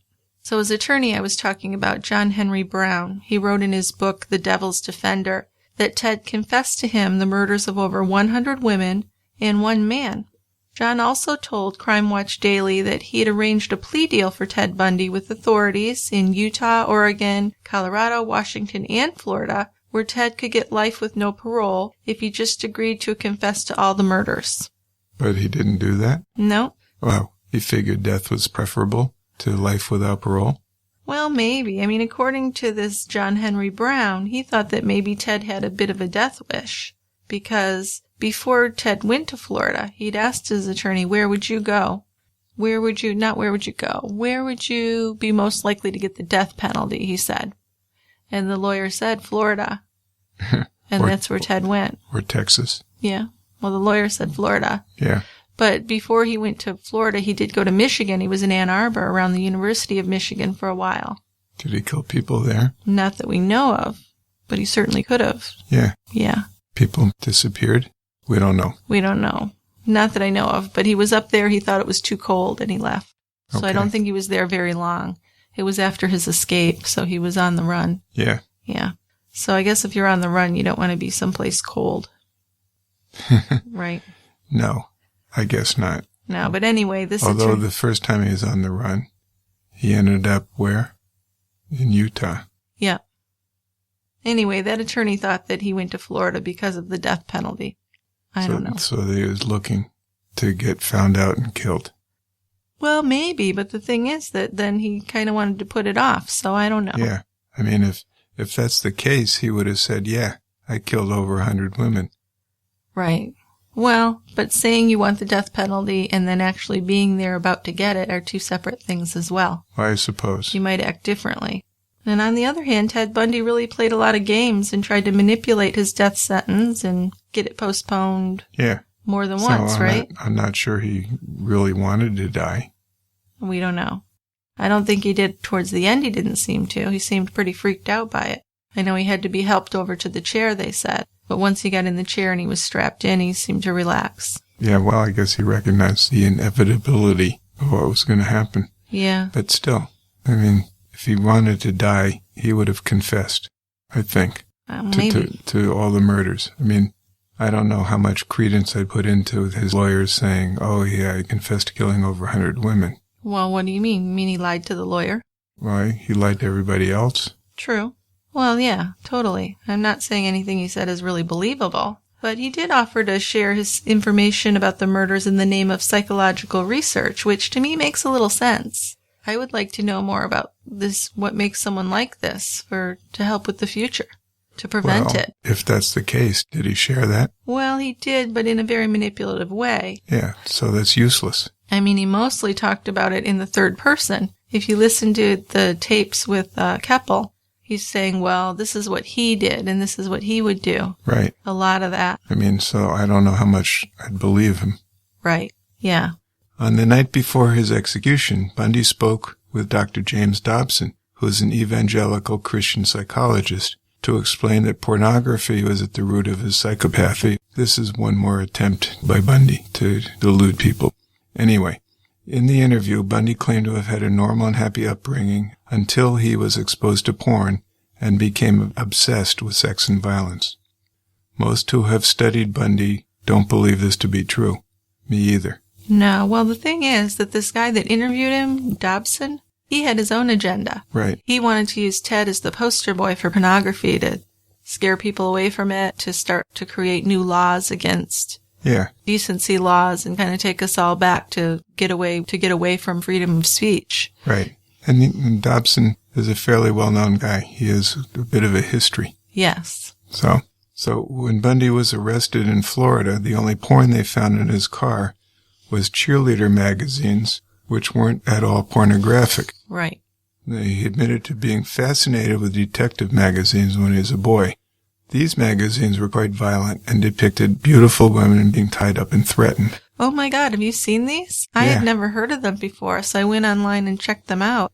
I can't believe these things were around for kids to read. They were really bad. Yeah, and this is in the 60s, right? Yeah. So we can't talk about things that openly. Right. But you can suggest them in magazines such as these. But these are like very violent, like beheading women, they're tying horrible. women up. I mean, they're like the shit that people look at today on the internet. Well, I suppose there's some shit like that, yeah. But I'm just surprised that these look kind of like comic books, like the old Archie Veronica comic books you might read. Right. Far from it, though. But they were far from it, and that seems like that was what he was really focused on more than pornography as you would kind of think about, like Playboy or something. I don't think that he really saw much of that. I mean, he claimed to Dobson that he would go around and find old Playboys and things in people's trash. Yeah. Yeah. But even those. I mean, but those are very tame compared to... I mean, my father read Playboy. Did he? And he kept him in his closet. Right. And I'd sneak in and look at the pictures. I mean, big deal. Yeah. They were just naked women. That's all they were. Yeah. They didn't depict any violence towards women. No. Or anything sadistic. No. Not even anything really sex-wise. No. No. They're just naked women. Yep. Well, your father wasn't a sick fucker, so... Yeah. You know, he looked at normal things. He looked at naked women. But I'm just, you know, these magazines or comic book things were crazy. It surprised me that that was out there for kids to look at. That wouldn't fly nowadays. No. No. It wouldn't. But back in the day, they weren't looked at as being very harmful. No. And who knows if they were. I don't know how much of an influence that kind of thing has on a person. I mean, we've been over and over this in many episodes, I know, but... Again, I think that the more addicted you become to those, the more attuned you get to be to that type of act. Sure, but you really have to have that, like you said, he was born that way. You have to be born that way. Well, I think you have to be in that frame of mind anyway. Right. So anyway, these two guys, Ted Bundy and Dobson, they kind of used each other for their own agendas. It seems to be. Yeah. They did. And I would agree. I mean, but Dobson wanted to show that pornography could lead to sexual violence in otherwise normal young men. Right. I think on the surface, maybe that's not true, but if you look at it and think that the more you watch it, the more inured you get to be with it, the more likely you are to engage in that. Right. So. Yeah, but the thing about when he got sentenced by the judge, and the judge kind of seemed to have this attitude, well, you could have chosen this upstanding life, you're smart, you're charismatic, you could have gone this way, but you made the choice to go towards debauchery or whatever he called it, right? Right. As if it was just this clear-cut choice, like he was this. So even the judge seemed to kind of be distracted by the fact that he looked normal and that he was intelligent and well-spoken. I don't think it's a choice, right? Right. No, I don't either, but the judge seemed to think. Yeah. I don't know. I mean, that's an easy way out. In so much as anything is a choice, it's a choice, but there's definitely something wrong with you to make you do that. Yes. Yeah. And I don't think it's a choice. I think that you're driven that way. But if you're going to go that way, then shouldn't we have empathy? Well, that's a good question. Right? Because if he had no control over it, really. Yeah. He didn't want to be that way. I'd have to think about that. And to play devil's advocate here, maybe we should have sympathy for people like that. I mean, certainly not keep them out in the world with people. They have no place in society. But instead of being angry and saying that murdering bastard, maybe we should say this is a really sick person that needs to be kept away from other people. Yeah, I can see that. Yeah, I don't know. Just a thought. I don't really know either way. But it's something, it's an idea that I like to think about. Yeah. Yeah, because if we're thinking that it's not a choice, not a conscious choice. Yeah.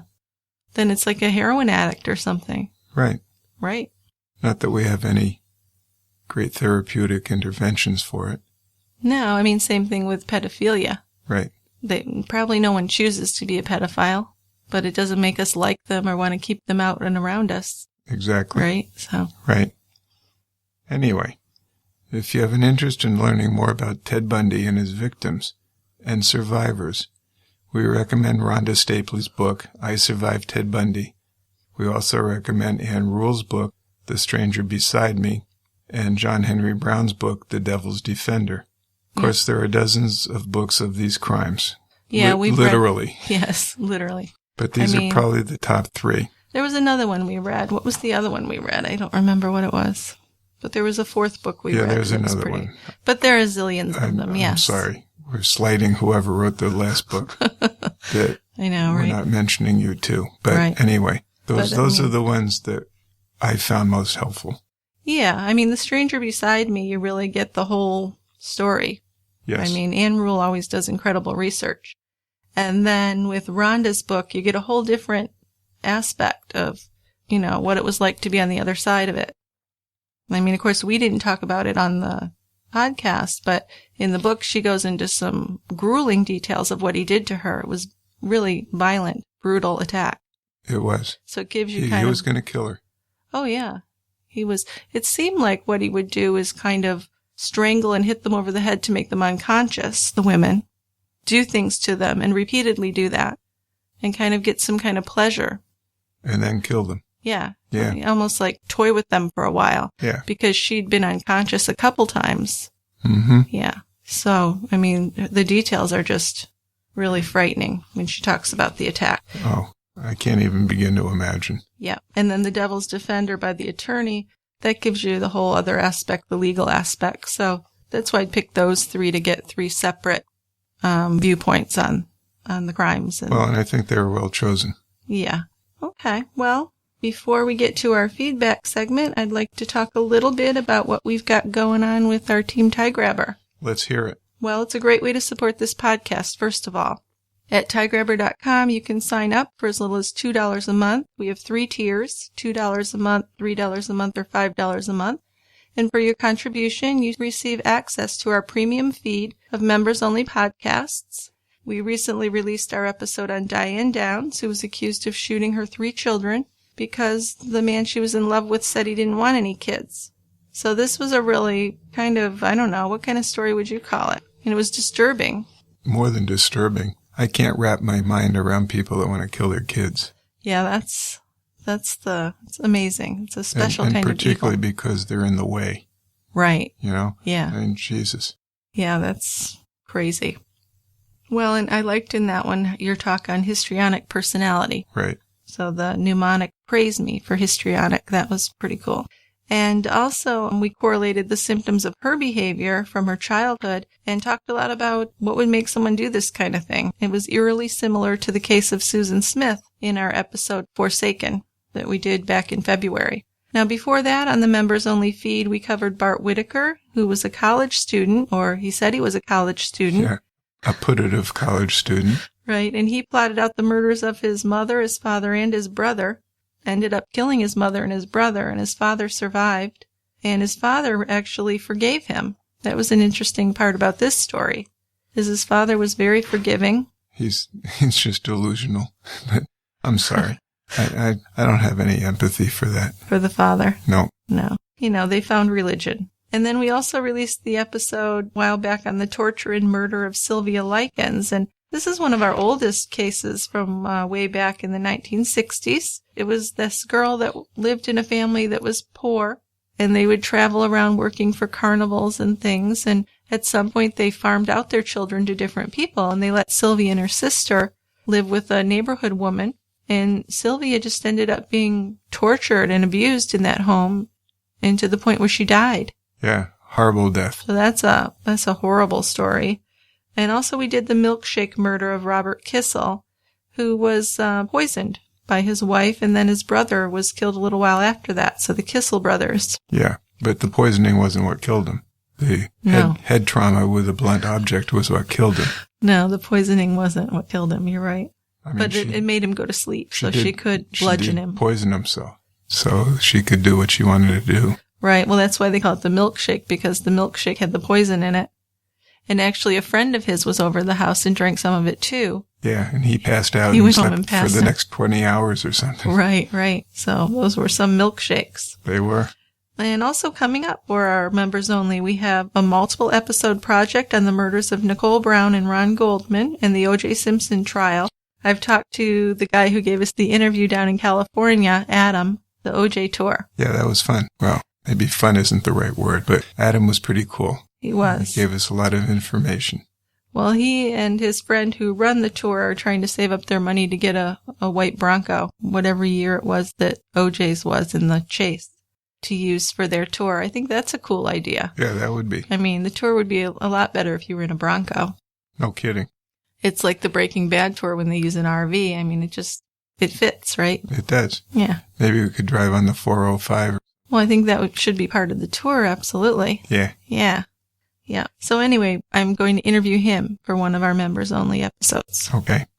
And then we have the story of Baby Bella Bond, which we're about ready to do it, but the trial's going on right now. So we're waiting for the trial to end so we can get that out. Yeah, we're trying to wait till we find out if the boyfriend did it or not. Right. Or is found guilty of killing Baby Bella. Yeah, the trial started last Monday, and what happened was the boyfriend is on trial. Right. So we're waiting to see what happens with that. They're both pointing fingers at each other. Yeah, and she just testified the end of last week, so. Yeah. So that'll be something that will be coming up within a couple weeks. We'll have that out. So all of these full-length, full-quality episodes are yours to listen to if you join Team Tiegrabber by going to tiegrabber.com, or just click in the show notes to get your members-only access. That's all you have to do.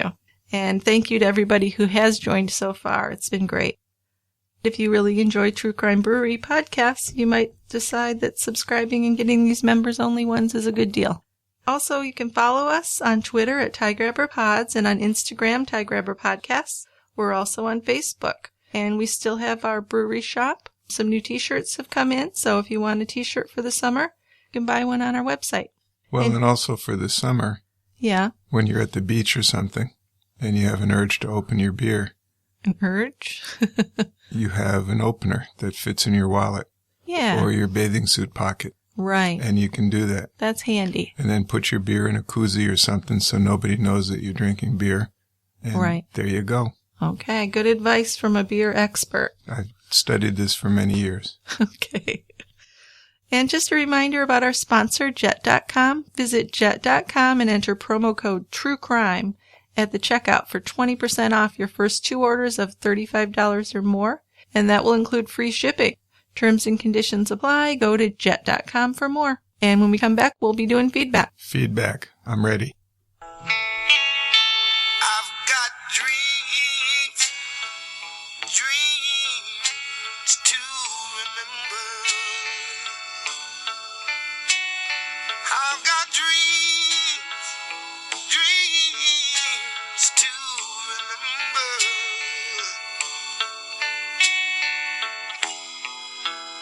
Honey, I saw you there last night. Another man's arms holding you tight. Nobody knows what I feel inside. All I know, I walked away and cried. I've got dreams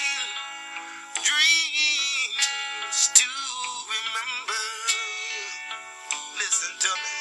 I've got dreams. Rough dreams to remember.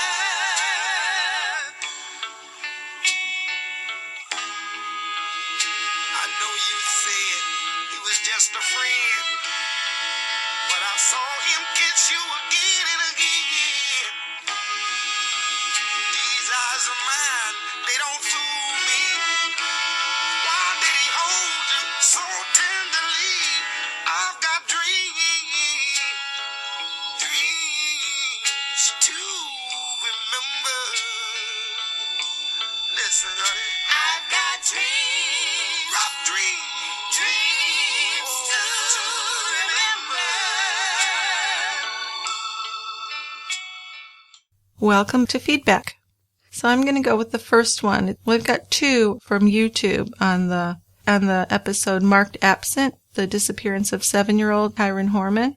So the first one's from Juan Dinger 265. And Juan Dinger says the stepmom is guilty as sin. Cops just need the evidence. What do you think of that? I think she's probably right, he's right. I think we're right there. Yeah. I mean, they know, basically they know who did it. Yes. But they have to find the evidence to tie that in. And that seems to happen a lot with these cases with missing children. It's really disturbing and disappointing that a lot of these kids that are missing, it's like, well, we're never going to find them. Timothy Pitson, Kyron, a bunch of them. Ayla Reynolds. Right. Right. But I agree, yeah. I think the stepmom is probably guilty as sin. And then I have another one on that case from T4705MB6 on YouTube. And that comment says, she wasn't his mother. I get the feeling you're not being objective but slanted and being quite sexist in your assumptions, Jill. Dick is correct. Just because a person resides in the same house with a youngster doesn't automatically make them a decent, loving, and caring step-parent. Haven't you ever read Cinderella? So that's a good point. I mean, I think I have a hard time thinking that a woman's going to kill a child. I just don't get it, right? Well, yeah, I get that. It seems way out of whack for anything you would think a person would do. I mean, yeah, she's only a stepmother, but I thought she'd taken care of him for a while. She had. And I don't think being a step-parent makes you any more likely to abuse it or kill a child. Really? Than a biological parent? Yeah.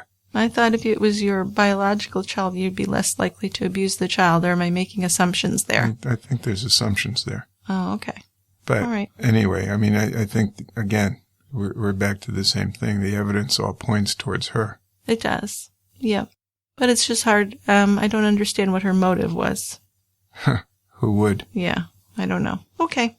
What have you got? Okay. I got a couple feedbacks from YouTube on the Sins of the Father, which is the story of Chris Coleman, who worked for Joyce Meyer's ministry and ended up killing, or was convicted of killing, his wife and 2 sons. This is one of the most disturbing stories of any that we've done for me. Isn't it? That he killed his 2 children and his wife. Yeah. To be with another woman. I mean, that's really sick. It's horrendous. Yep. So Cam Winterman says, Joyce Meyer's ministry should have known something was off from the very first time Chris talked about the letter he got.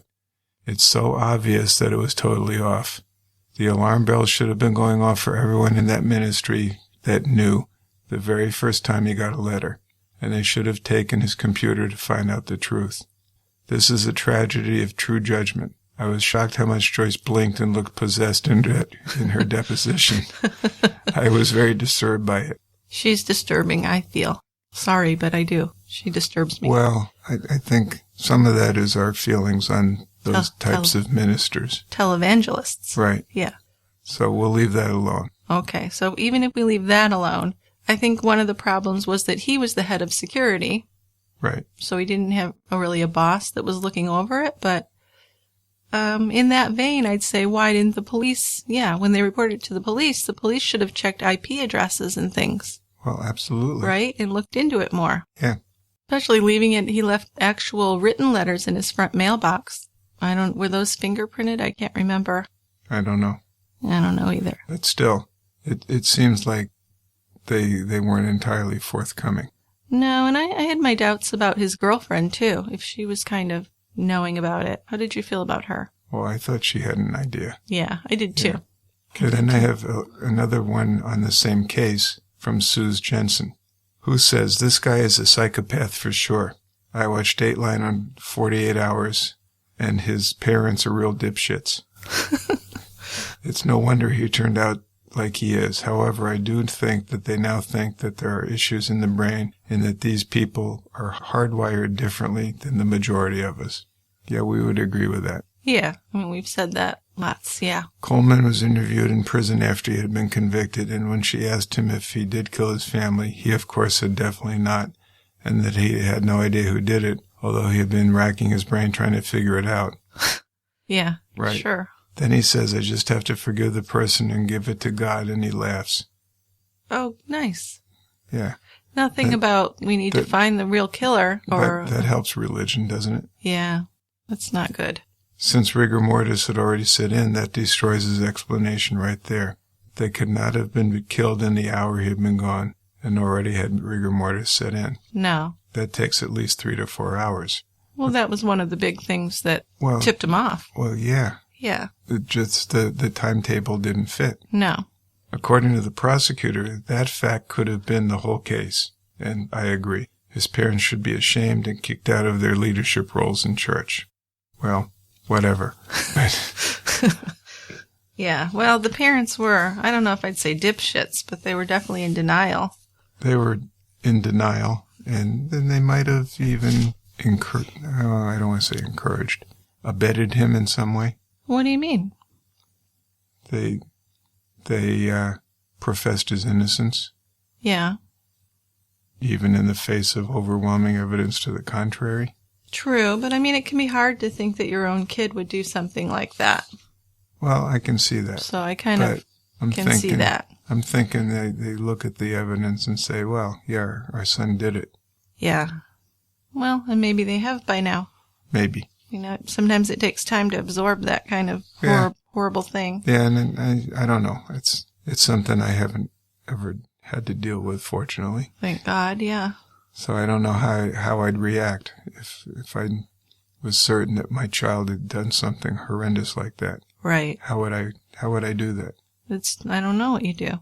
Right. I mean, because in some ways you're supposed to have unconditional love. So in some ways you should support your child no matter what. But then in other ways you're like, well, this is so unacceptable. Yeah. That I'm never going to speak to them again. I don't know how you come to terms with it. Well, I would think if it was something that horrendous, I would tell the truth. Yes. Well, yeah. You should tell the truth, for sure. But, like you said, who knows? Yeah. Your first instinct is to protect your child. Right. And you might just automatically think that they're innocent. Right. Right? I don't know. Okay, well, I have a recommendation from Krista on YouTube, and she says you should do a podcast on baby Kate from Ludington, Michigan. And also she mentions the Skelton brothers from Michigan. Both cases are similar and remain unsolved. No closure, no bodies. So I did look at Kate Ludington case. This was an infant who disappeared. And her name was Catherine Phillips. She How old an infant? She was 4 months old. A baby. Yep. You Michiganders. I know. You got all this stuff going on there. I know. That's why I moved up north. Okay. So the criminal case dragged on for well over 3 years. Her father, Sean Michael Phillips, is charged with her murder in October 13. So I guess back on June 29th, 2011, the father drove away from the apartment complex where baby Kate and her mother lived, and he had the baby in his vehicle, and then she was never seen again. So police arrested Phillips later that afternoon at his parents' home near Scottsville. And then they charged him with kidnapping, and they announced that physical searches for the baby ended. They had a probable cause hearing and had him on kidnapping. So what she's saying is it's similar to that case with baby Gabriel, where the mother never said where he was. Yeah. But I thought that was outrageous. He's not among the living that we can tell. You wouldn't think so, but she didn't get charged with murder, and that always, I never understood that. Me either. So she's telling us about a couple more cases like that, so we'll look into those. So that's another baby that disappeared. Yeah.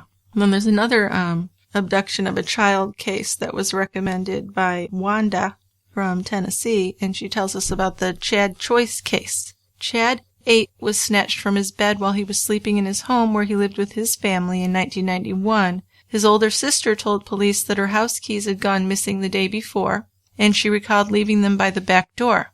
Local police interviewed various individuals, including Patrick Horn, who was a family friend and who had been at the family's house on October 12th. Finding no evidence of forced entry or struggle, officers initially treated the case as if Chad had run away. But then 2 days after his disappearance, a ransom note was found at the business of Chad's uncle, and the investigation immediately shifted to kidnapping. So when the family attempted to deliver the money at a Greyhound bus station, the kidnapper was a no-show. Then several days later, Chad's mother received an anonymous phone call stating that Chad's disappearance was related to a family member's drug debt to a man named Paco. Investigators learned that Greg Sterling, so he was Chad's uncle, owed money to 3 Colombian drug dealers. Wow. So on the 1-year anniversary of Chad's disappearance, his mother found a note flapping on her car windshield, and the note claimed that Chad is still alive and demanded $6,000 for his return. So once again, the investigation gets going, and they think they have a chance to see Chad again, but then the kidnapper fails to make contact or show up, and the case slips into the cold case files again. So then we're 3 years later after that, on the 4th anniversary, and the Choice family finds a skull in a plastic grocery sack on their doorstep, and it's confirmed to be Chad's skull. Whoa. So investigators... So he's dead. Yeah. And they're trying to understand what sort of a person kills and then taunts the family for years and then leaves the skull on their doorstep. So that's an interesting case. That one is one I think we're going to do. I would say. I mean, that sounds interesting. Yeah. Because I don't believe the whole drug stuff. I mean, even if this guy had money owed to, 3 cartels or something? Yeah. But they're only asking for $6,000? I know, right? I mean, that's... right. And I don't know, though, the skull in the bag sounds a little like something a drug dealer would do from my limited TV ideas. Well, or it's what somebody who killed the child thought a drug person would do. Very good. I think that's probably more aptly it. Yeah, I'm not sure I'm looking at the drug aspect. But that sounds like a fascinating case. We should look into that. Yeah, it is. It seems like it. Okay. Add it to the list. We get so many good tips from people that are listening to our podcasts. Oh, I know. My filing cabinet overfloweth. I know. and people come up with these crimes that we'd never hear about. I know, right? And you start doing the research and you say, holy cow, this is really fascinating. We should do a story on this. I know. And you wonder how you never heard of it before. Right. I know. But some of our listeners are like true crime fanatics, and they know more cases than we do. Well, just as an example, we watched Dateline last night. Yeah. And they had a case in Saco, Maine. That's right. That's close by where we are. Right. We never heard of it. And we never heard of it. Right. And it's fascinating. It is. Yep. Well, and then that Keith Morrison special last week about Angie Dodge. Yeah. That seems like a really interesting story. It's another one of those, like, false confessions. Yeah. The wrong guy's in prison. You love that stuff. I do. Well, it drives me crazy. I love it, but it makes me really angry at the same time. But those are, I mean, there's cases out there well, that you don't even have to look for. Well, remember when we started doing the podcast, you said, well, you're going to run out of cases after a little while. You didn't think there were that many. But now I'm thinking, we're never going to run out of cases. That's right. There's always something new to report. Unfortunately. Yep. The crimes keep happening. But there's a long history of them anyway. There are. Okay. So that does it for this week. And next week we've got Jodi Arias. So that's exhausting. There's a piece of work. Yes. I can only do that in short increments because I get a headache. Yeah. That's a really horrible case. It's just something. Yeah. Yeah, that's another unbelievable person that we'll never know why that person is the way they are. Right. Right, yeah. Okay, well, thanks for the great discussion. I think that wraps it up for today. Thanks, folks. See you next time. Thank you for listening. Bye-bye.